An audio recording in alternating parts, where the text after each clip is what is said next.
नमस्कार दोस्तों, टिकोड एग्जाम में आप सभी का स्वागत है। आज की क्लास में हम लोग डिस्कस करेंगे मॉक टेस्ट जो कि आपकी यूपी पीसीएस प्रीलिम्स और आरओ एआरओ दोनों परीक्षाओं के लिए बहुत ही महत्वपूर्ण है। तो चलिए आज की क्लास को स्टार्ट करते हैं मेरे साथ ऐश्वर्या सिंह के साथ। अगर आपको क्लास में किसी भी तरीके का डाउट होता है तो आप कमेंट बॉक्स में मुझसे पूछ सकते हैं। आज की क्लास को स्टार्ट करने से पहले थोड़ी सी इंफॉर्मेशन मैं आप लोगों को दूंगी फाउंडेशन कोर्स की, जो कि डिकोड एग्जाम आप लोगों के लिए लेकर आया है। इस फाउंडेशन कोर्स में एंटायर सिलेबस को कवर किया गया है थ्रू वीडियो लेक्चर्स। यहाँ पर आपको नोट्स पीडीएफ के फॉर्मेट में प्रोवाइड की जाएगी। आपको टेस्ट सीरीज प्रोवाइड की जाएगी जहां पर आप अपने परफॉर्मेंस को इवेलुएट कर सकते हैं। और अगर आपको किसी भी तरीके का डाउट होता है तो आप टेलीग्राम ग्रुप पे पूछ भी सकते हैं। क्लास इस कोर्स से रिलेटेड कोई भी इंफॉर्मेशन चाहिए तो नीचे आपको व्हाट्सएप नंबर दिया गया है, यहां पर आप कांटेक्ट कर सकते हैं। डिकोड एग्जाम आप लोगों के लिए समान हिंदी की पुस्तक भी लेकर आया है, जो कि आप घर बैठे ऑर्डर कर सकते हैं फ्लिपकार्ट या फिर अमेजोन से, या फिर अगर आप चाहें तो इसको अपने नियरेस्ट बुक स्टोर पे जाकर खरीद भी सकते हैं। परीक्षा की दृष्टि से महत्वपूर्ण पुस्तक है, तो एक बार इसका अध्ययन आप लोग जरूर करें। और अगर इससे भी रिलेटेड कोई भी इंफॉर्मेशन चाहिए तो यहाँ पर व्हाट्सएप नंबर दिया गया है, इस पर कांटेक्ट करिए। चलिए आज की क्लास का हम पहला प्रश्न देखते हैं। यकृत के संदर्भ में निम्नलिखित कथनों पर विचार कीजिए। तो यहाँ पर आपको लिवर से रिलेटेड स्टेटमेंट्स दिए गए हैं, आपको बताना है कि कौन सा स्टेटमेंट सही है। यह मानव शरीर की सबसे बड़ी ग्रंथि है। दूसरा है यह वसा के पाचन हेतु एंजाइम का स्राव करती है। तो यहाँ पर बोला गया है लिवर जो है वो लार्जेस्ट ग्लैंड है in the human body and it secrets enzymes for the digestion of fat. तो यहाँ पर आपका कौन सा स्टेटमेंट सही है बताइए। अगर आप चाहें तो वीडियो को पॉज कर लीजिए, थोड़ा समय ले लीजिए उत्तर देने के लिए, मैं आपको उत्तर बताने जा रही हूँ। तो यहाँ पर देखिए, जब भी हम यकृत की बात करते हैं, लिवर की बात करते हैं, तो ये मानव शरीर की सबसे बड़ी ग्रंथि है, लार्जेस्ट ग्लैंड है, ये बिल्कुल सही है। लेकिन जो दूसरा स्टेटमेंट दिया है ये फैट के पाचन के लिए, ये वसा के पाचन हेतु एंजाइम का स्राव करती है, ये गलत है। यहाँ पर ये गलत है। यहाँ पर अगर होता है ये बाइल जूस सिक्रीट करती है for the digestion of fat, तो ये स्टेटमेंट आपका सही होता। ठीक है, तो यहाँ पर याद रखिएगा ए जो है वो आपका सही उत्तर है। अब जब भी हम यकृत की बात करते हैं तो ये आपके दिमाग में होना चाहिए कि ये मानव शरीर की सबसे बड़ी ग्रंथि है तथा त्वचा के बाद दूसरा सबसे बड़ा अंग है मानव शरीर का, ये भी याद रखिएगा। और दूसरी चीज जो आपको याद रखना है वो क्या है, बाइल जूस से रिलेटेड है, क्योंकि परीक्षा में प्रश्न बन जाता है। जब भी हम बाइल जूस की बात करते हैं तो बाइल जूस का फॉर्मेशन जो है वो लिवर में होता है, लेकिन बाइल जूस जाकर स्टोर कहाँ होती है, तो वो गॉल ब्लैडर में। ये दोनों पॉइंट्स आपके दिमाग में होने चाहिए। ठीक है, और बाइल जूस का क्या काम है, ये फैट को के डाइजेशन में मदद करती है। ठीक है, तो यहाँ पर ए आपका सही उत्तर हो गया। चलिए अगला प्रश्न हम देखते हैं। दूसरा प्रश्न, गद्य और पद्य दोनों शैलियों वाला वेद कौन सा है। तो ये तो एक आसान सा प्रश्न है। ए बी सी डी में से सही उत्तर क्या होगा बताइए। ऋग्वेद, यजुर्वेद, सामवेद या फिर अथर्ववेद, जो कि गद्य और पद्य दोनों शैलियों में है। तो यहाँ पर जो आपका सही उत्तर है वो क्या है, वो यजुर्वेद है। बी आपका सही उत्तर है। ठीक है, ये आपका सही उत्तर है। जब हम इस वेद की बात करते हैं तो इस वेद में यज्ञ और हवनों के नियम के बारे में दिया गया है। ठीक है, नियम और विधान के बारे में दिया गया है। इस प्रकार हम कह सकते हैं यह जो ग्रंथ है वो कर्म कांड प्रधान है, यजुर्वेद। चलिए आगे बढ़ते हैं। तीसरे प्रश्न को अब हम देखते हैं। सूची 1 को सूची 2 के साथ हमें सुमेलित करना है। इधर पुरोहित के नाम दिए गए हैं, इधर आपको वेद के नाम दिए गए हैं। तो बताइए, सामवेद, ऋग्वेद, यजुर्वेद, अथर्ववेद। तो यहां पर जब हम मैच करने बैठेंगे तो सामवेद के साथ क्या मैच होगा आपका, ए का क्या होगा क्लास, ए का सेकेंड होगा। ठीक है, ऋग्वेद की बात करेंगे तो बी का क्या होगा, बी का फोर्थ होगा, होत्र। ठीक है, और सी यजुर्वेद का क्या होगा, 1 होगा, और अथर्ववेद का 3 होगा। ठीक है, तो डी का 3 हो गया। तो यहां पर मैच करिए, एक आपका क्या था बताइए जल्दी से, एक आपका 2 था, फिर उसके बाद बी का आपका क्या था 4 था, सी का 1 था और डी का क्या हो गया 3 हो गया। ठीक है, ब्रह्म हो गया। तो यहां पर आपका सही उत्तर देख ले 2 4 1 3, सी आपका सही उत्तर है। ठीक है, चलिए अगला प्रश्न देखते हैं। चौथे प्रश्न को हम देखते हैं, श्वेतांबर के संदर्भ में सत्य कथन बताइए। श्वेतांबर दिगंबर आपने सुना होगा, तो यहाँ पे श्वेतांबर की बात की गई है। इनके अनुसार 19वीं तीर्थकर स्त्री थी। दूसरा है, इनके अनुसार महावीर अविवाहित थे। स्त्रियों का निर्वाण संभव नहीं है। मोक्ष के लिए वस्त्र त्याग आवश्यक है। तो श्वेतांबर की बात की गई है। तो बताइए यहाँ पर आपका करेक्ट क्या होगा। देखिए क्लास, जब भी हम श्वेतांबर की बात करते हैं तो ये सफेद रंग के वस्त्र पहनते थे, श्वेत रंग के वस्त्र ये धारण करते थे। ठीक है, जब दिगंबर की बात करते हैं तो वहां पर मोक्ष के लिए वस्त्र को त्याग देते थे वो। ठीक है, मतलब वो वस्त्र धारण नहीं करते थे जो दिगंबर सेक्ट के लोग थे। यहाँ पे श्वेतांबर सफेद रंग के वस्त्र पहनते थे और ये बिल्कुल सही है। ये 9वें तीर्थकर को स्त्री मानते हैं, तो ये आपका बिल्कुल सही है। इनके अनुसार महावीर अविवाहित थे, ये आपका गलत है। इनके अनुसार महावीर विवाहित थे। ठीक है, और स्त्रियों का निर्वाण संभव था। ठीक है, उनको भी निर्वाण की प्राप्ति हो सकती थी और मोक्ष के लिए वस्त्र त्यागना आवश्यक नहीं था श्वेतांबर के लिए। तो यहाँ पर आपका सही उत्तर ए हो गया। अब यहाँ पर देख लीजिए, जब भी हम श्वेतांबर दिगंबर की बात करते हैं तो एक बार और देख लेते हैं। श्वेतांबर की बात कर रहे हैं तो ये सफेद रंग के वस्त्र धारण करते हैं, तो मोक्ष प्राप्ति के लिए वस्त्र त्यागना आवश्यक नहीं है इनके अनुसार। इसी जीवन में स्त्रियां निर्वाण की अधिकारी हैं, स्त्रियों को भी निर्वाण की प्राप्ति हो सकती है। ठीक है, कैवल्य ज्ञान की प्राप्ति के बाद भी लोगों को भोजन की आवश्यकता होती है। ठीक है, केवल ज्ञान की प्राप्ति के बाद भी जो लोग हैं उनको भोजन की आवश्यकता होती है, ये बिल्कुल। फिर इनके अनुसार महावीर जो थे वो विवाहित थे और इनके अनुसार जो 9वीं तीर्थकर थे वो स्त्री थी। दिगंबर की बात करते हैं तो इन्होंने पूरी तरीके से वस्त्र को त्याग दिया। दिगंबर मतलब आपका क्या है, इन्होंने पूरी तरीके से अपने वस्त्र को त्यागा है और आसमान ही इनका वस्त्र है। ठीक है, स्त्रियों का निर्वाण संभव नहीं था। कैवल्य प्राप्ति के बाद भोजन की आवश्यकता नहीं थी इनके अनुसार महावीर जो थे वो अविवाहित थे और इनके अनुसार जो 9वें तीर्थकर थे वो पुरुष थे। तो ये चीज क्लियर हो गई होगी। चलिए 5वें प्रश्न को हम देखते हैं। निम्नलिखित कथनों पर विचार कीजिए। बुद्ध के गृह त्याग को महाभिनिष्क्रमण के नाम से जाना जाता है।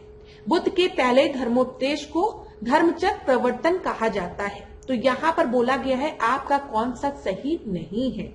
तो यहाँ पर देखिए क्लास, बुद्ध ने जब घर को त्यागा, ठीक है, आपको पता है कि 29 वर्ष की आयु में बुद्ध ने सत्य की खोज में अपने महल को त्याग दिया, अपने घर को त्याग दिया। ठीक है, और इसे हम क्या कहते हैं, इसे हम कहते हैं महाभिनिष्क्रमण। ये बिल्कुल सही है। ठीक है, ये बिल्कुल सही है आपका। दूसरा जो आपको दिया गया है, बुद्ध के पहले धर्मोपदेश को धर्मचक्र प्रवर्तन कहते हैं, ये भी बिल्कुल सही है। ठीक है, तो यहाँ पर आपका बोला गया है कौन सा सही नहीं है, तो उत्तर क्या होगा, डी होगा। दोनों बिल्कुल सही दिए गए हैं। यहाँ पर हम देख लेते हैं बुद्ध के जीवन में 4 महत्वपूर्ण जो चरण थे वो कौन कौन से थे। एक आपका महाभिनिष्क्रमण था, ठीक है, एक निर्वाण की प्राप्ति, फिर धर्मचक्र प्रवर्तन और महापरिनिर्वाण। तो यहाँ पर देखिए महाभिनिष्क्रमण की जब हम बात करते हैं तो 29 वर्ष की आयु में बुद्ध ने सत्य की खोज में महल त्याग दिया था, या गृह त्याग महाभिनिष्क्रमण के नाम से जाना जाता है। जब बुद्ध ने अपने घर को त्यागा तो उस घटना को हम महाभिनिष्क्रमण कहते हैं। ठीक है, जब बुद्ध को ज्ञान की प्राप्ति हुई तो उस घटना को हम निर्वाण कहते हैं ना, निर्वाण की प्राप्ति हुई उनको। तो यहाँ पर कुछ इंपॉर्टेंट पॉइंट जो आपको निर्वाण से रिलेटेड याद रखनी है उनको एक जगह नोट करिए।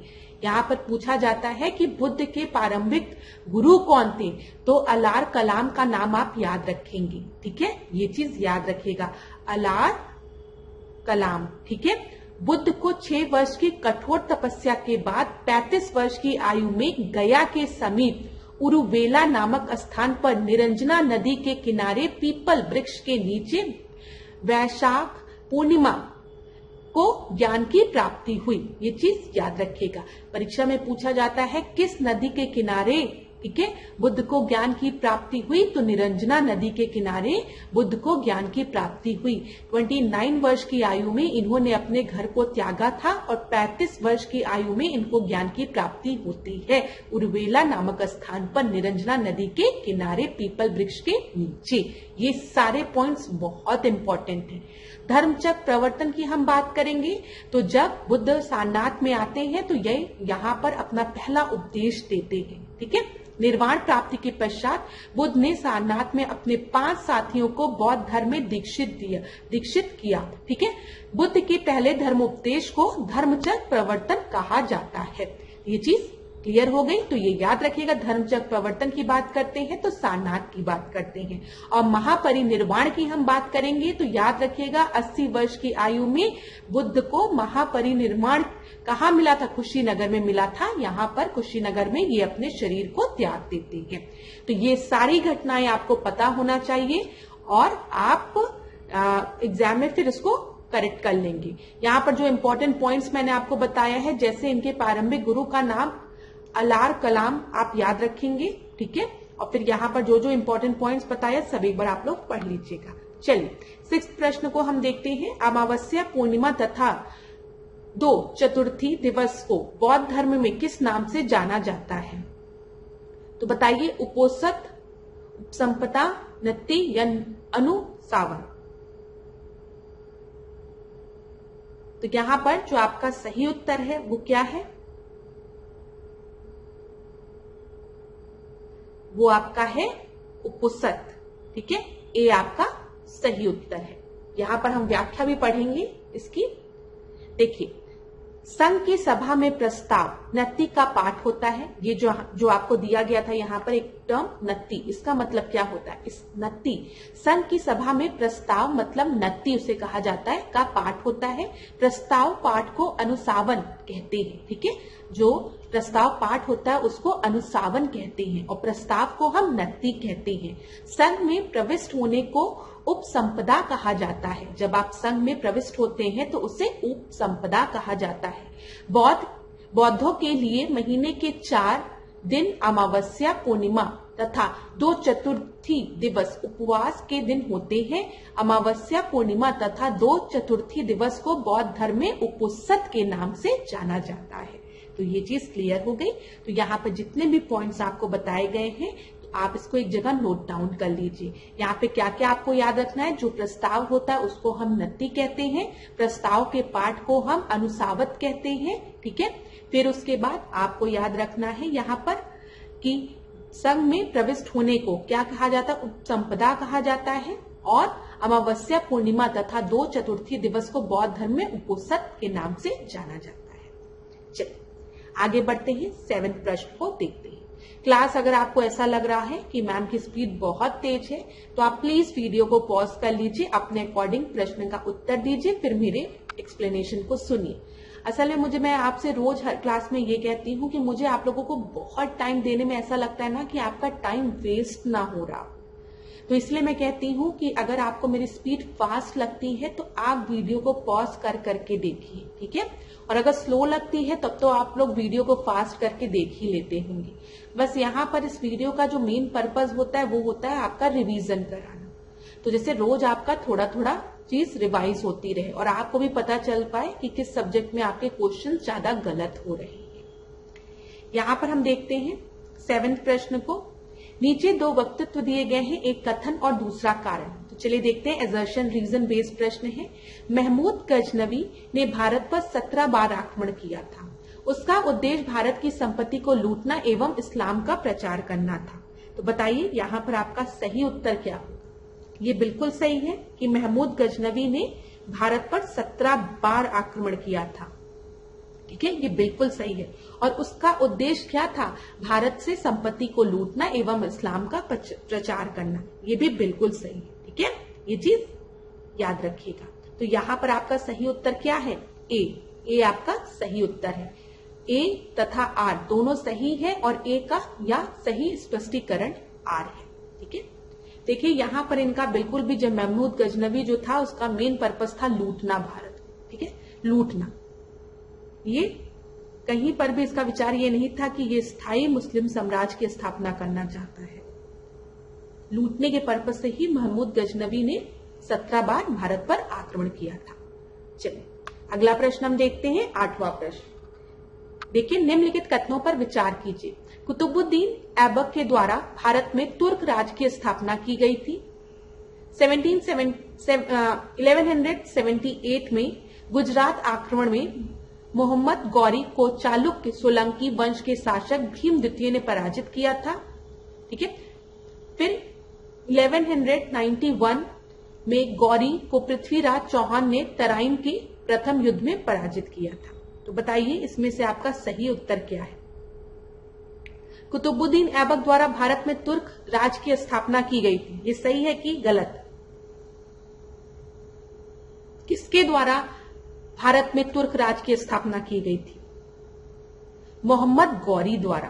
ठीक है, याद रखिएगा, मोहम्मद गौरी द्वारा भारत में तुर्क राज की स्थापना की गई थी। ठीक है, ये आपका यहाँ पर मोहम्मद गौरी होगा, तो इस वजह से ये गलत है। तो पहला जहां जहां है उसको कैंसिल कर दीजिए और देखिए आपको सीधे उत्तर मिल जाएगा सी। सी आपका सही है। 1178 में हम बात करेंगे, ये बिल्कुल सही है। मैं गुजरात आक्रमण में मोहम्मद गौरी को चालुक्य सोलंकी वंश के शासक भीम द्वितीय ने पराजित किया था। और 1191 में गौरी को पृथ्वीराज चौहान ने तराइन के प्रथम युद्ध में पराजित किया था, ये भी बिल्कुल सही है। ठीक है, और बाद में आपको पता है कि गौरी अपने विजित क्षेत्रों को, जो भी क्षेत्र उसने जीते थे, उनको कुतुबुद्दीन ऐबक को सौंपकर वापस लौट जाता है। ठीक है, लौट गया था वो।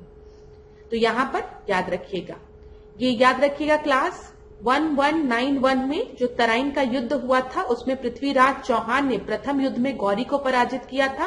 फिर 1192 में पृथ्वीराज चौहान जो थे तराइन के युद्ध में पराजित हो गए थे। ऐसा आपकी हिस्ट्री की बुक में लिखा हुआ है। ठीक है, पेपर में जो प्रश्न बनता है वो इसी पे बेस्ड बनता है। थोड़ा कंट्रोवर्शियल है ये, लेकिन आपके पेपर में ऐसे ही पूछता है, तो मैंने आपको उसी के अनुसार बता दिया है। और बाद में मोहम्मद गौरी कुतुबुद्दीन ऐबक को सौंप कर वापस लौट जाता है। तो ये चीज क्लियर हो गई। चलिए 9 प्रश्न को हम देखते हैं। दीवाने अर्ज विभाग संबंधित है किससे? बताइए, शाही पत्राचार से, विदेश विभाग से, रक्षा विभाग से, या फिर वित्त विभाग से? तो यहाँ पे दीवाने अर्ज की बात की गई। सबसे पहले आपके दिमाग में आना चाहिए कि दीवाने अर्ज विभाग जो है वो किसके शासन में इसकी स्थापना की गई है? बताइएगा मुझे कमेंट बॉक्स में। और दीवाने अर्ज की अगर हम बात करें तो ये कौन सा विभाग है आपका? ये आपका रक्षा विभाग है, डिफेंस डिपार्टमेंट है। सी आपका सही है। ठीक है, चलिए यहां पर देख लीजिए, बलबन ने सैन्य विभाग दीवाने अर्ज को पुनर्गठित करवाया। उसने दीवाने अर्ज को वजीर के नियंत्रण से मुक्त कर दिया, जिससे उससे धन की कमी ना हो। इसके प्रमुख को हम आरिज-ए मुमालिक कहा गया। इसके प्रमुख को आरिज-ए मुमालिक कहा गया। ठीक है, आगे बढ़ते हैं। 10वें प्रश्न को हम देखते हैं। पाटलिपुत्र नामक नगर की स्थापना किसके द्वारा की गई थी? बताइए, ये तो बहुत ही आसान प्रश्न है। अशोक, अजातशत्रु, उदयन, धनानंद, किसके द्वारा? ये प्रश्न पूछा जाता है और ये बहुत ही आसान प्रश्न है। ए, बी, सी, डी में से सही उत्तर क्या होगा? यहाँ पर सही उत्तर है उदयन द्वारा। ठीक है, सी आपका सही उत्तर है। चलिए आगे बढ़ते हैं। 11वें प्रश्न को देखते हैं। सिक्कों पर किस सल्तनत कालीन शासक ने खलीफा का नाम उत्कीर्ण करवाया था? तो बताइए, यहाँ पे कुतुबुद्दीन मुबारक खिलजी, कुतुबुद्दीन मुबारक खिलजी, इल्तुतमिश, बलबन या फिरोज शाह तुगलक, किसने खलीफा का नाम उत्कीर्ण कराया था?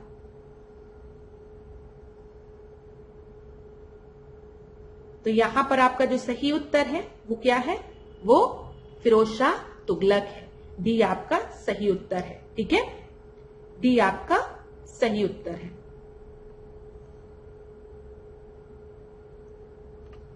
अगला प्रश्न हम देखते हैं 12वां प्रश्न। मुगल तोपखाने का प्रमुख अधिकारी क्या कहलाता है? बताइए, मीर ए आतिश, मीर ए बहर, सहाना ए पिल या फिर रोजीन दार। तो यहां पर आपका सही उत्तर क्या होगा? तोपखाने के प्रमुख की बात हो रही है। तो यहां पर आपका जो सही उत्तर है वो है मीर ए आतिश। ए आपका सही उत्तर है। ठीक है, मीर ए आतिश।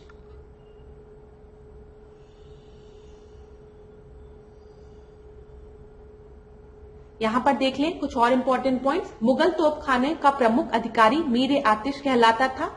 मुगल तोपखानों को व्यवस्थित रूप से अकबर के समय में दिया गया।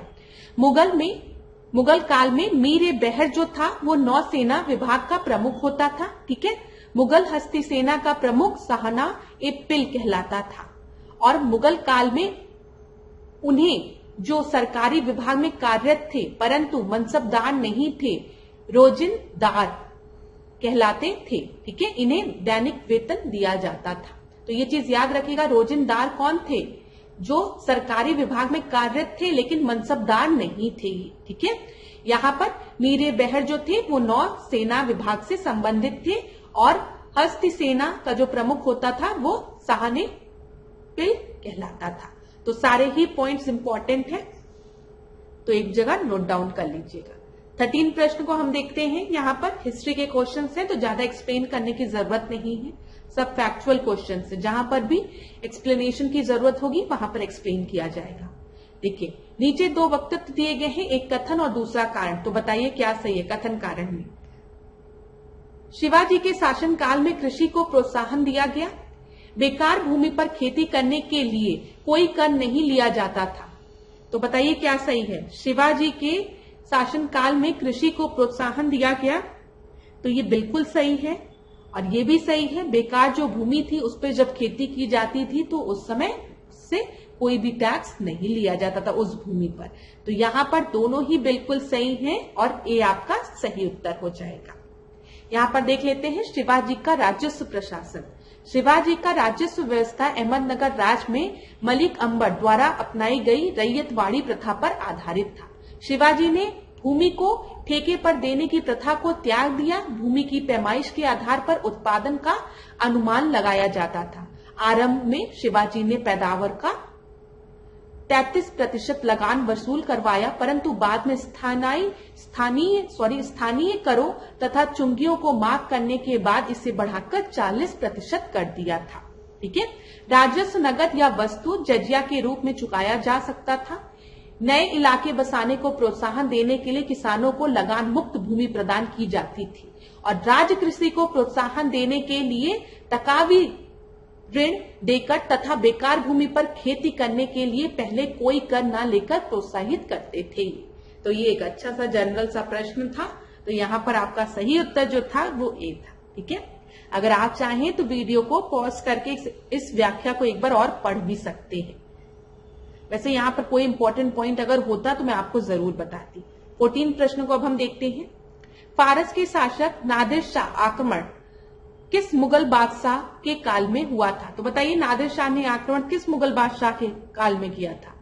मोहम्मद शाह के, शाह आलम द्वितीय के, फर्रुखशियर के या फिर आलमगिरी द्वितीय के? तो बताइए जल्दी से। ABCD में से सही उत्तर क्या होगा?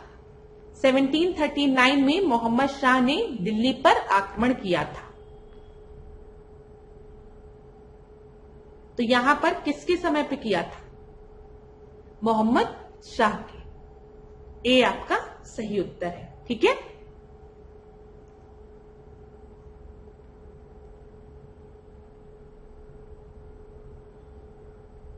यहां पर हम लोग देख लेते हैं। फारस के शासक नादिर शाह ने 1739 में मोहम्मद शाह के समय में दिल्ली पर आक्रमण किया था। करनाल के युद्ध में मुगल सेना पराजित हुई। 1739 में वापसी के समय नादिर शाह तख्त ए ताउस, कोहिनूर हीरा तथा मोहम्मद शाह द्वारा तैयार कराई गई हिंदू संगीत की प्रसिद्ध फारसी पांडुलिपि को ले गया था।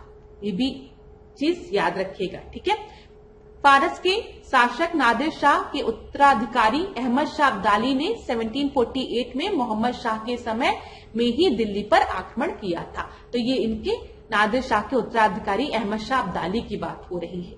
चलिए, इतनी चीजें क्लियर हो गई। 15 प्रश्न को हम देखते हैं। पानीपत के तृतीय युद्ध किसके संबंध में है? यहाँ पर अभी तक हमने ज्यादातर क्वेश्चन हिस्ट्री से रिलेटेड सॉल्व किए हैं। आप लोग मुझे कमेंट बॉक्स में बताइएगा आपके कितने प्रश्न सही हुए आज के टेस्ट में। हम लोग उसी के अकॉर्डिंग दूसरे सब्जेक्ट्स को भी इंक्लूड करेंगे। पानीपत का तृतीय युद्ध के संदर्भ में निम्नलिखित कथनों पर विचार कीजिए। चलिए विचार करिए आप लोग। या मराठा और अहमद शाह अब्दाली के मध्य हुआ था। दूसरा, इस युद्ध में भील प्रमुख इब्राहिम खां गारदी ने अब्दाली का साथ दिया था। तो यहाँ पर आपका सही उत्तर क्या है बताइए? केवल एक, केवल दो, एक दो दोनों, या फिर ना एक ना दो? तो पानीपत का जो तीसरा युद्ध था वो अहमद शाह अब्दाली के बीच में हुआ था। और किसके बीच में हुआ था? मराठा सेनापति सदाशिव भाऊ के बीच में। कब हुआ था?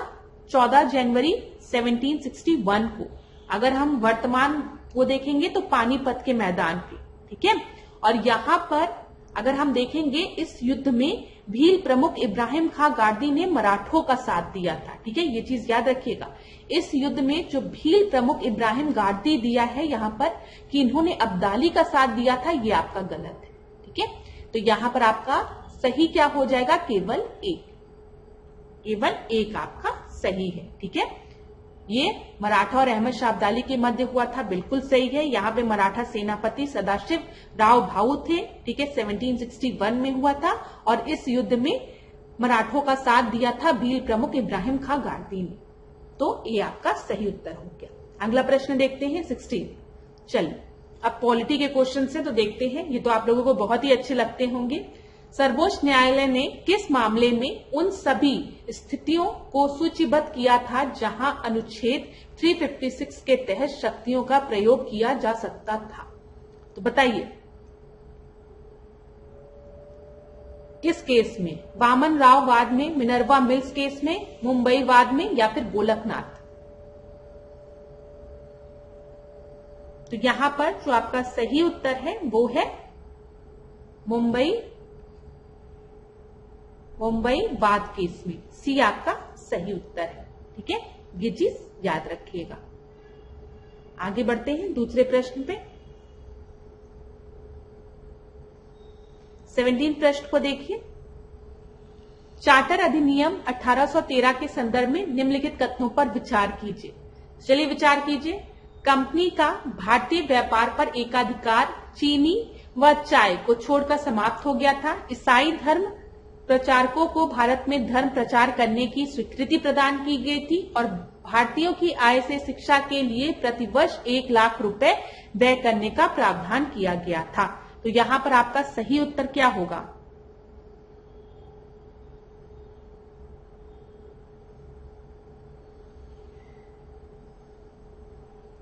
यहाँ पर सही उत्तर क्या होगा?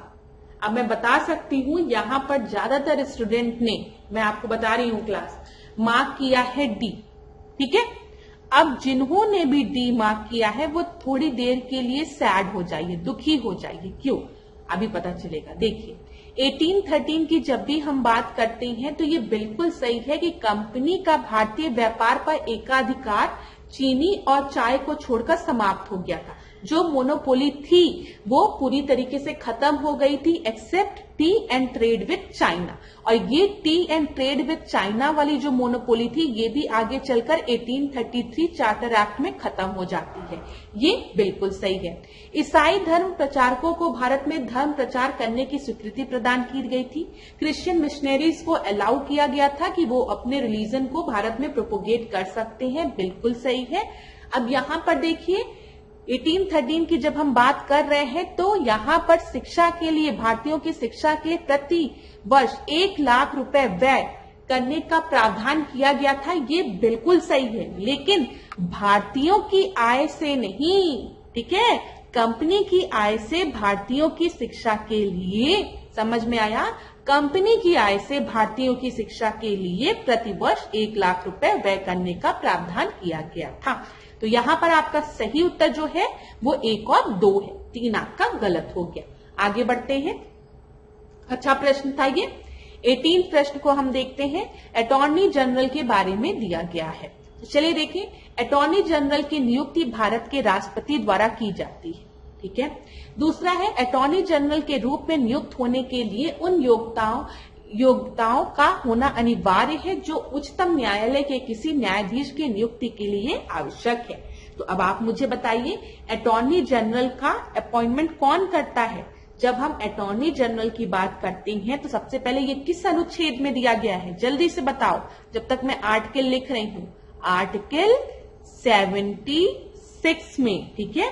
भारतीय संविधान के अनुच्छेद 76 के अनुसार भारत का अटॉर्नी जनरल भारत का सबसे बड़ा कानूनी अधिकारी होगा, ठीक है। जिसकी की नियुक्ति कौन करेगा? इनकी नियुक्ति राष्ट्रपति करेंगे, ठीक है।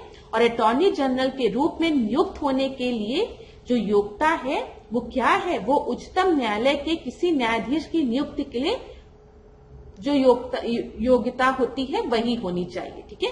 जो रिक्वायरमेंट आपकी होती, जो क्वालिफिकेशन होती है किसके लिए? अपॉइंटमेंट एज अ जज ऑफ सुप्रीम कोर्ट, वही आपकी रिक्वायरमेंट होती है अटॉर्नी जनरल के लिए। तो यहां पर दोनों ही पॉइंट बिल्कुल सही है। उत्तर क्या हो जाएगा? सी। चलिए अगला प्रश्न हम देखते हैं। 19वां प्रश्न, अखिल भारतीय मुस्लिम लीग की स्थापना कब हुई थी? ये तो आप लोगों को आज के टेस्ट का सबसे आसान प्रश्न है, ठीक है। कब हुई थी? 1906 में हुई थी, ठीक है। ये तो आप लोगों को पता होगा। 1906 में ढाका में, याद रखिएगा। उस समय वहां का नवाब कौन था? सलीमुल्लाह खान था। सलीमुल्लाह खान था, याद रखिएगा। तो 1906 में ढाका के नवाब सलीमुल्लाह खान के नेतृत्व में अखिल भारतीय मुस्लिम लीग की स्थापना हुई थी। और अगर यहाँ पर बोला जाए कि पहले आपके प्रेसिडेंट कौन थे, किसने प्रिसाइड किया था, तो आगा खान का नाम आप याद रखेंगे। तो यहाँ पर 1906 आपका सही उत्तर है, बी आपका सही उत्तर। चलिए क्लास 20वें प्रश्न को अब हम देखते हैं। 20वें प्रश्न को, भारतीय संविधान में फेडरेशन शब्द का प्रयोग नहीं किया गया है। तो भारतीय संविधान में बताइए, फेडरेशन का शब्द का प्रयोग किया गया है कि नहीं किया गया? नहीं किया गया है। तो ये बिल्कुल सही है, ठीक है। हमारा देश विभाजित राज्यों का विभाजित संघ है। बताइए, ऐसा है? हमारा जो देश है वो विभाजित राज्यों का विभाजित संघ है? नहीं, हमारा देश विभाजित राज्यों का अविभाजित संघ है, ठीक है। जब हम बात करते हैं अमेरिका की, तो वहां पे आपका अविभाजित राज्यों का अविभाजित संघ है अमेरिका, ठीक है। लेकिन हमारे देश में विभाजित राज्यों का अविभाजित संघ है। अब कोई स्टेट कहे कि मैं यूनियन से अलग होना चाहता हूं, तो ऐसा पॉसिबल नहीं है। ये चीज याद रखिएगा। हम यूनियन है, यूनियन में कई स्टेट्स आते हैं, लेकिन अगर स्टेट्स कहें कि हम भारत से अलग होना चाहते हैं तो इसकी शक्ति उनके पास नहीं है, ठीक है। तो ये आपका क्या हो जाएगा? ये आपका गलत हो जाएगा। उत्तर क्या हो जाएगा आपका? बताइए। उत्तर केवल 1 हो जाएगा। तो यहां पर देखिए, federation is not used anywhere in the Indian constitution. Our country is a union of state. अच्छा क्लास, यहां पर एक चीज नोट कर लीजिए, यहां पे हिंदी इंग्लिश में ट्रांसलेशन में थोड़ी सी डिफरेंस है, ठीक है। देखिए, यूनियन ऑफ स्टेट की अगर हम बात करेंगे, इंग्लिश को अब हम देखते हैं। हिंदी में आपको समझ में आया? मैं एक बार और हिंदी में पहले आपको एक्सप्लेन कर दूं, फिर हम इंग्लिश वाले क्वेश्चन पे भी आते हैं। यहां पर देखिए, हमारे संविधान में कहीं पर भी फेडरलिज्म की बात नहीं की गई है, ठीक है। फेडरलिज्म या फेडरेशन की बात नहीं की गई है, ये बिल्कुल सही है। देखिए, जब भी हम फेडरेशन की बात करते हैं क्लास, तो फेडरेशन में आपका क्या आ गया? आपका यूनियन आ गया और स्टेट्स आ गए ना, डिफरेंट स्टेट्स आ गए, सेंटर आ गया, सेंटर पे यूनियन आ गया और स्टेट्स आ गए आपके। लेकिन हमारे देश विभाजित राज्यों की विभाजित संघ है, यहां पर लिखा है विभाजित राज्यों की विभाजित संघ नहीं है। हमारे यहाँ स्टेट्स के पास ये अधिकार नहीं है कि वो यूनियन से अलग हो जाए। जो यूनियन बनी है, ठीक है, वो आपकी इनडिस्ट्रक्टेबल है, उसका डिस्ट्रक्शन नहीं हो सकता है। लेकिन जब हम अमेरिका की बात करते हैं, अमेरिका में अगर आप देखेंगे तो यहाँ पे यूनाइटेड स्टेट ऑफ अमेरिका में कई आपके स्टेट्स हैं, ठीक है, कई स्टेट्स हैं, और इन स्टेट्स के पास ये शक्ति है कि अगर ये चाहें तो इस फेडरेशन से अलग हो जाए। लेकिन हमारे यहाँ ये शक्ति नहीं दी गई है। हमारे यहाँ उत्तर प्रदेश ये नहीं कह सकता कि भाई हम भारत से अलग होना चाहते हैं, या मध्य प्रदेश ये नहीं कह सकता हम भारत से अलग होना चाहते हैं। हमारे यहाँ भी डिफरेंट डिफरेंट स्टेट्स हैं, लेकिन यहाँ पर सारे स्टेट्स एक साथ हैं और ये कभी भी अलग नहीं हो सकते हैं। तो विभाजी राज्यों का अविभाजी संघ, समझ में आ गया? डिफरेंट डिफरेंट स्टेट है, विभाजी राज्य है, लेकिन इनका अविभाजी संघ है।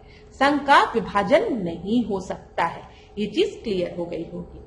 यहां पर अगर इंग्लिश में देखें तो यहां per hour country is a union of state. अगर यूनियन ऑफ स्टेट की बात करते हैं तो आपको पता है हमारे कॉन्स्टिट्यूशन में, हमारे संविधान में आर्टिकल 1 में क्या कहा गया है कि भारतीय संविधान में यूनियन ऑफ स्टेट्स शब्द का प्रयोग किया गया है। तो उस अनुसार ये भी आपका सही होगा। इंग्लिश में अगर हम देखेंगे तो दोनों सही हो जाएगा।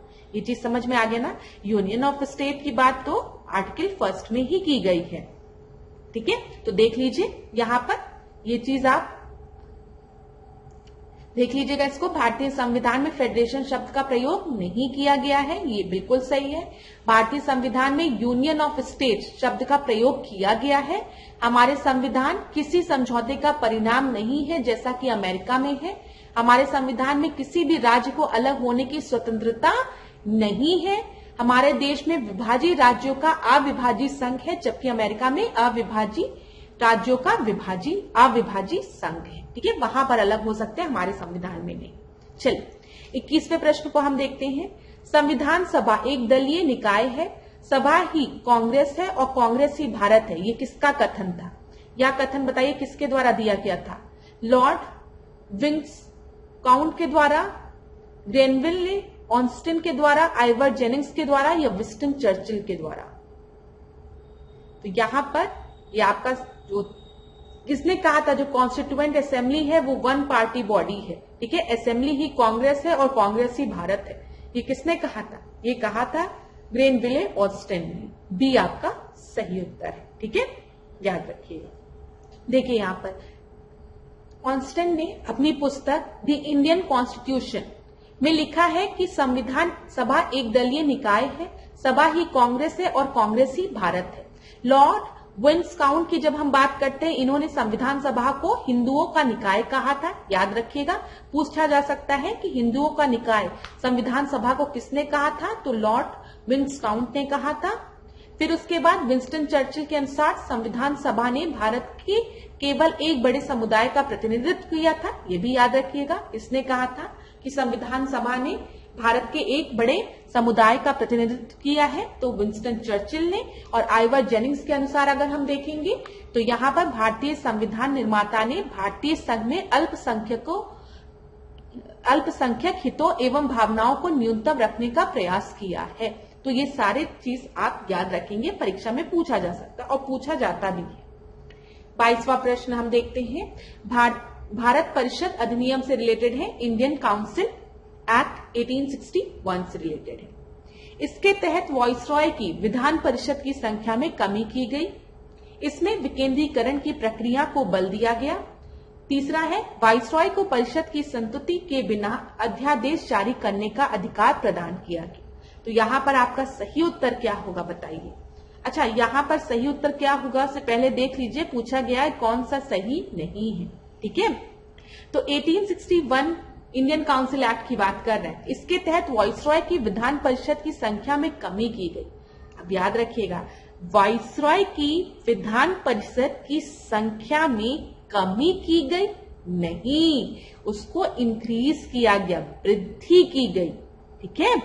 अब बोला गया इस परिषद में कि न्यूनतम 6 और अधिकतम 12 सदस्य शामिल हो सकते हैं। तो यहाँ पर वृद्धि की गई, ये आपका गलत है। इसमें विकेंद्रीकरण की प्रक्रिया को बल दिया गया।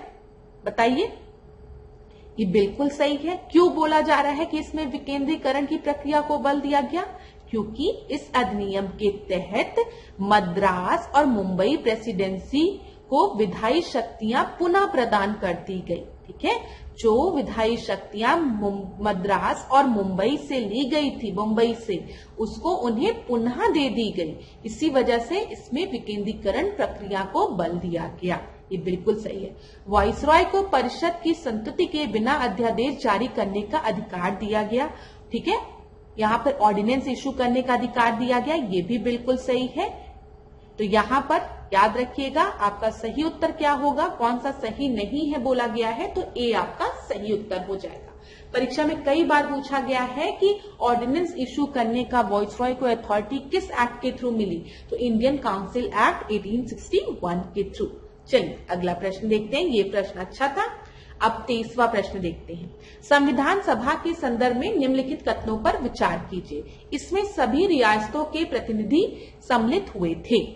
दूसरा है संविधान सभा का गठन कैबिनेट मिशन की संस्तुतियों के आधार पर 1945 में किया गया था।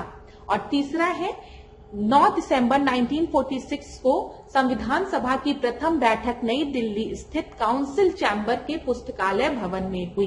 तो यहाँ पर आपका कौन सा स्टेटमेंट सही नहीं है बोला गया, फिर से क्या बोला गया, नहीं है, आपको बताना है।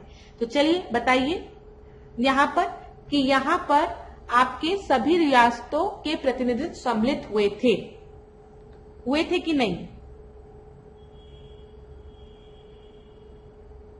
बताइए क्लास।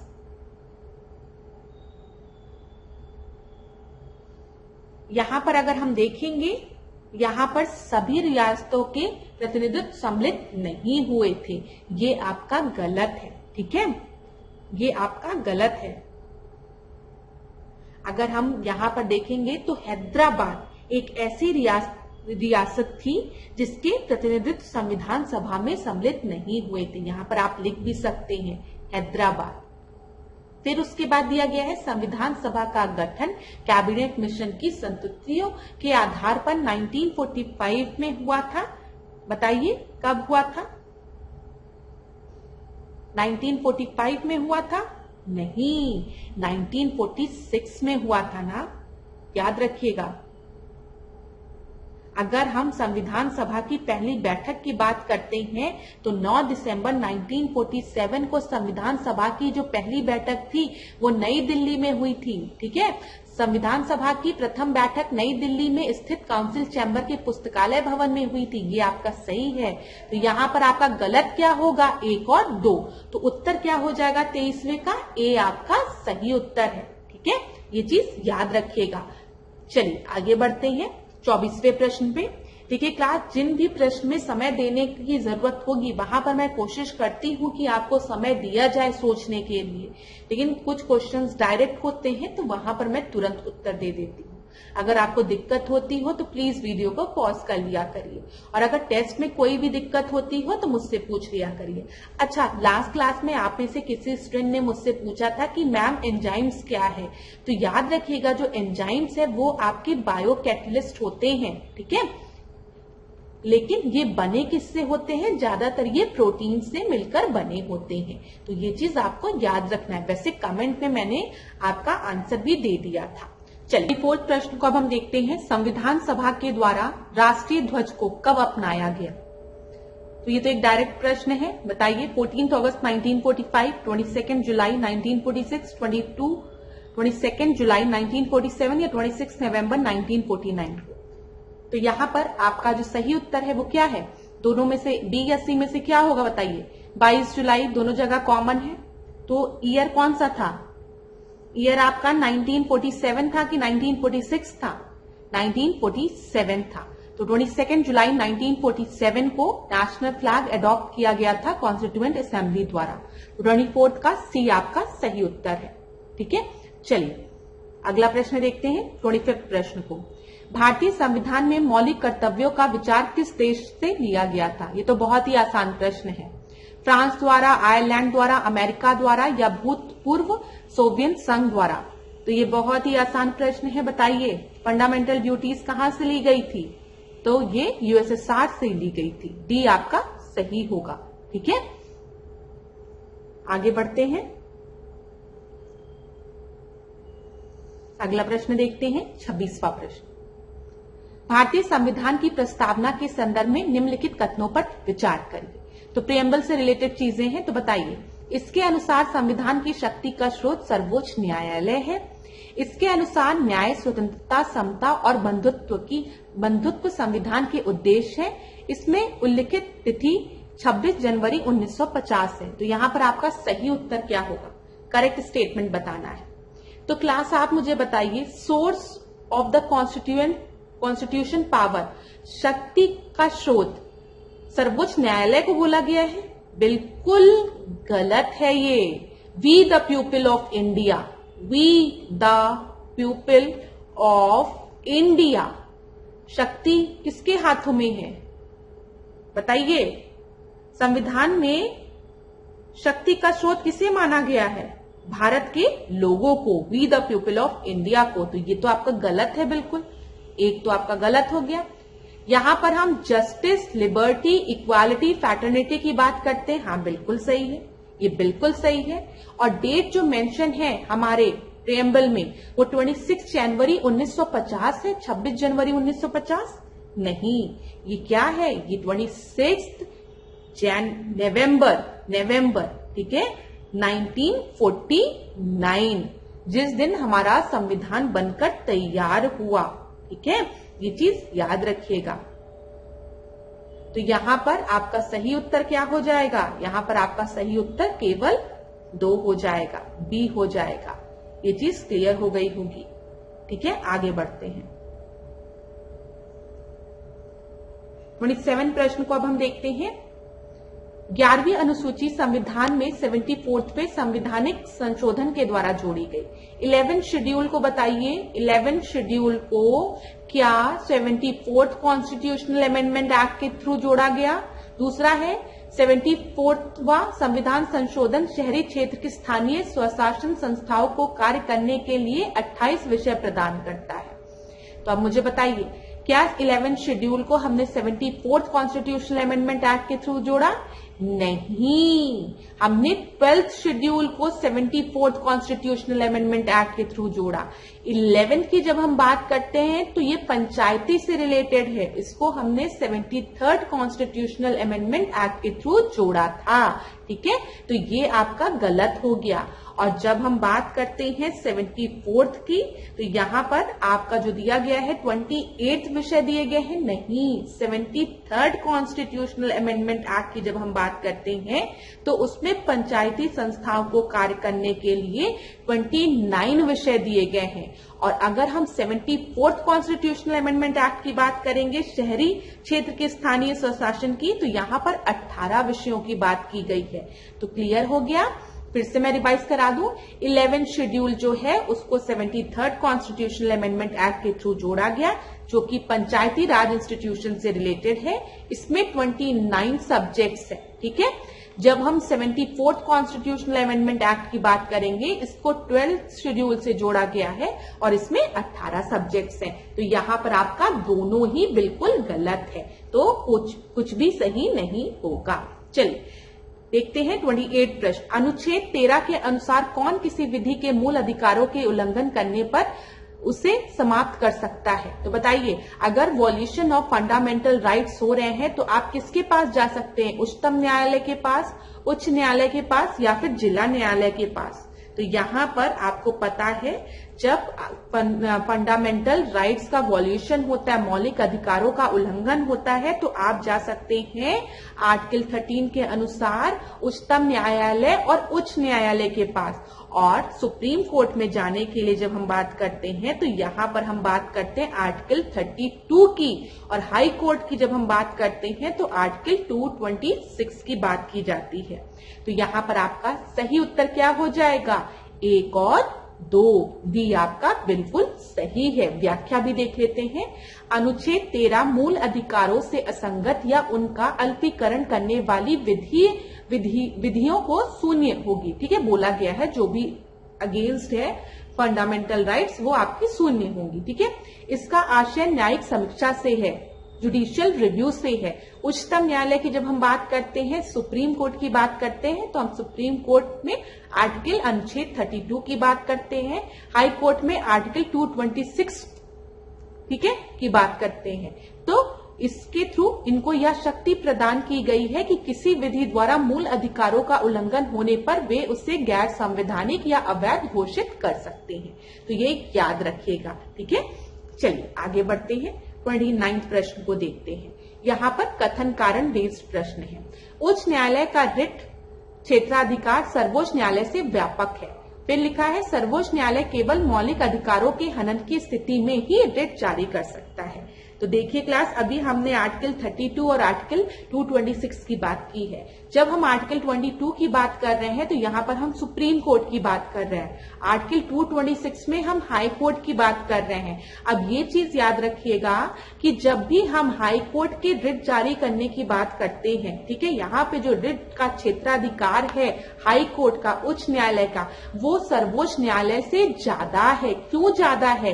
क्योंकि जब हमारे फंडामेंटल राइट्स का हनन होता है तभी हम सुप्रीम कोर्ट के पास जा सकते हैं आर्टिकल 32 के थ्रू रिट जारी कराने।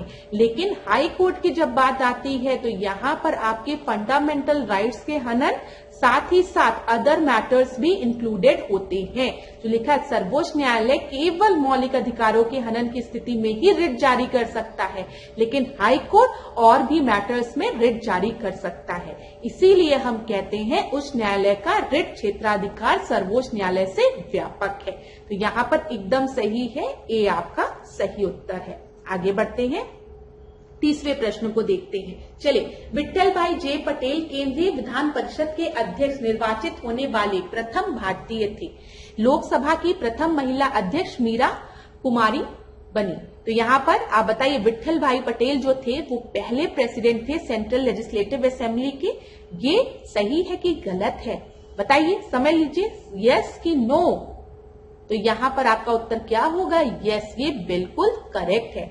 1925 में विट्ठल भाई जे पटेल केंद्रीय विधान परिषद के अध्यक्ष निर्वाचित होने वाले प्रथम भारतीय थे और लोकसभा की प्रथम महिला अध्यक्ष जो बनी थी वो मीरा कुमारी बनी थी। तो यहाँ पर दोनों ही बिल्कुल सही हैं। सी आपका सही उत्तर होगा। आगे देखते हैं 31 को। यहाँ पर देखिए, अनुच्छेद 154 की बात की गई है और 155 की बात की गई है।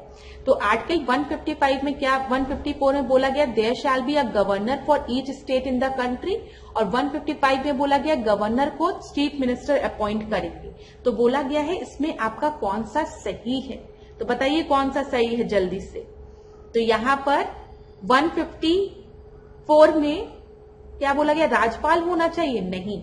153 में बोला गया है देश में प्रत्येक राज्य का एक राज्यपाल होना चाहिए। ठीक है, ये याद रखिएगा। और 155 के अनुसार राज्यपाल की नियुक्ति कौन करता है? मुख्यमंत्री करता है कि राष्ट्रपति करता है? जल्दी से बताओ, मुख्यमंत्री करेगा कि प्रेसिडेंट करता है? वेरी गुड, उस राज्यपाल की नियुक्ति प्रेसिडेंट करता है। तो ये भी गलत है। तो यहाँ पर आपका सही उत्तर क्या होगा? डी होगा। दोनों ही गलत है। आर्टिकल 153 होना चाहिए और आर्टिकल 155 में बोला गया है कि governor will be appointed by president, राष्ट्रपति द्वारा। चलो अगला प्रश्न देखते हैं, 32वां प्रश्न देखते हैं। संसदीय समितियों के संदर्भ में निम्नलिखित कथनों पर विचार कीजिए। तो चलिए विचार करिए। लोक लेखा समिति एक स्थायी संसदीय समिति है। ठीक है, जब हम बात करते हैं पब्लिक अकाउंट कमेटी की तो ये आपकी एक स्टैंडिंग पार्लियामेंट्री कमेटी है। और यहाँ पर कार्य मंत्रणा समिति जो आपकी बिजनेस एडवाइजरी कमेटी है वो एक अस्थायी आपकी संसदीय समिति है। तो यहाँ पर बोला गया है कौन सा सही नहीं है, कौन सा करेक्ट नहीं है। तो बताइए कौन सा करेक्ट नहीं है, बताइए जल्दी से क्लास। तो यहाँ पर आपका पहला तो बिल्कुल सही है, ठीक है, लेकिन दूसरा आपका सही नहीं है। जब हम बात करते हैं कार्य मंत्रणा समिति की, ठीक है, बिजनेस एडवाइजरी कमेटी की, तो ये आपकी स्थायी समिति है। ये चीज याद रखिएगा, ये अस्थायी संसदीय समिति नहीं, ये स्थायी संसदीय समिति है। तो यहाँ पर बी आपका गलत है, तो बी उत्तर हो जाएगा। देखिए क्लास, जब भी हम संसदीय समितियों की बात करते हैं, पार्लियामेंट्री कमिटीज की बात करते हैं, तो मेनली आपकी ये दो तरीके की होती है। एक आपकी स्थायी समितियां होती है और एक आपकी अस्थायी होती है, जिसको कि हम एडहॉक समितियां भी कहते हैं। एडहॉक मतलब इनका गठन किया जाता है कुछ समय के लिए, जब ऑब्जेक्टिव जो भी कार्य इनका होता है कंप्लीट हो जाता है, तो ये आपकी खत्म हो जाती है समिति। जैसे कि कोई जांच समिति बिठाई गई, ठीक है, कोई जांच समितियां बनाई गई, ये आपकी एक अस्थायी समिति है। इनका निर्माण किसी तत्कालीन घटना की जांच करने के लिए किया जाएगा और जब जांच कंप्लीट हो जाएगी तो समिति ये आपकी खत्म हो जाएगी। ऐसी समितियां अस्थायी समिति होती है। अस्थायी समिति में आपकी जांच समितियां आ जाती है, सलाहकार समितियां आ जाती हैं। जैसे किसी भी चीज के लिए सलाहकार एडवाइस चाहिए तो सलाहकार समिति हो जाएगी। लेकिन स्थायी समितियां क्या होती हैं, जो हमेशा आपकी होती है। जैसे लोक लेखा समिति, प्राक्कलन समिति, एस्टिमेट कमेटी की जब हम बात करते हैं, ठीक है, यहाँ पे कार्य मंत्रणा समिति, विशेषाधिकार विभागीय, ये सब आपकी क्या है, स्थायी समितियां हैं, ठीक है, ये चीज याद रखिएगा। चलिए आगे बढ़ते हैं, 33वें प्रश्न को देखते हैं। लोक लेखा समिति की बात की गई है, पब्लिक अकाउंट कमेटी की बात की गई है, तो बताइए इसका गठन पहली बार 1919 में हुआ और वर्तमान में इसमें 22 सदस्य हैं। आपका कौन सा सही है बोला गया है, तो जल्दी से बता दीजिए मुझे।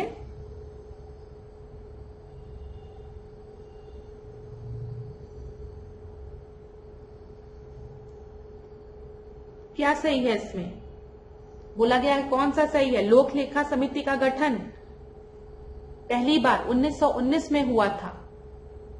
तो यहां पर देखिए लोक लेखा समिति का जो गठन है वो भारत सरकार अधिनियम 1919 के थ्रू हुआ था, लेकिन कब हुआ था? 1921 में हुआ था।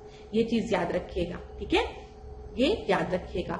और वर्तमान में इसमें 22 सदस्य हैं, ये आपका सही है। तो यहां पर आपका सही क्या हो जाएगा? बी आपका सही हो जाएगा। समझ में आया? पब्लिक अकाउंट कमेटी की जब हम बात करेंगे तो इसका गठन जो है वो 1990 मॉन्टेग्यू चेम्सफोर्ड रिफॉर्म एक्ट के थ्रू हुआ था, लेकिन पहली बार इसका गठन कब हुआ था? 1921 में। एक्ट जो था 1919 वाला है, लेकिन पहली बार गठन 1921 में हुआ था।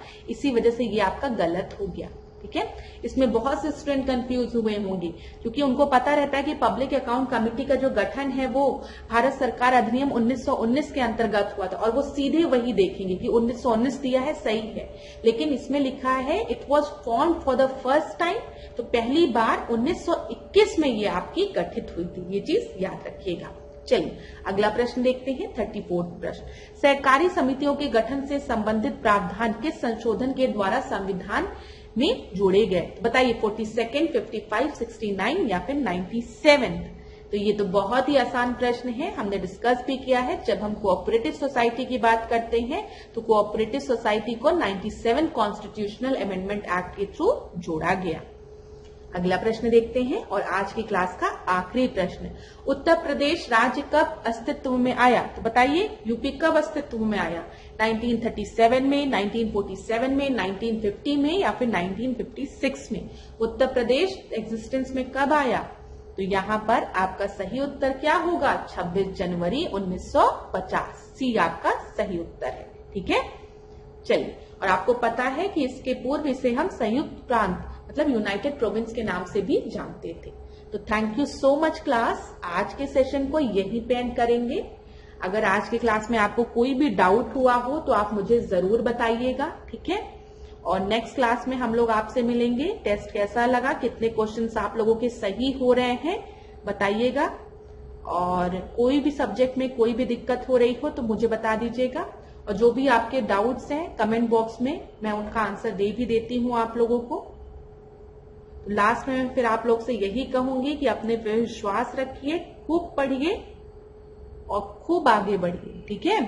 और कोई भी डाउट हो तो हम लोग हैं आपकी मदद करने के लिए, कमेंट बॉक्स में आप बता सकते हैं। धन्यवाद। इसी तरीके से मेरे साथ ऐश्वर्या सिंह के साथ डिकोड एग्जाम के साथ बने रहिए। आपका दिन मंगलमय हो, खूब पढ़िए, खूब आगे बढ़िएगा।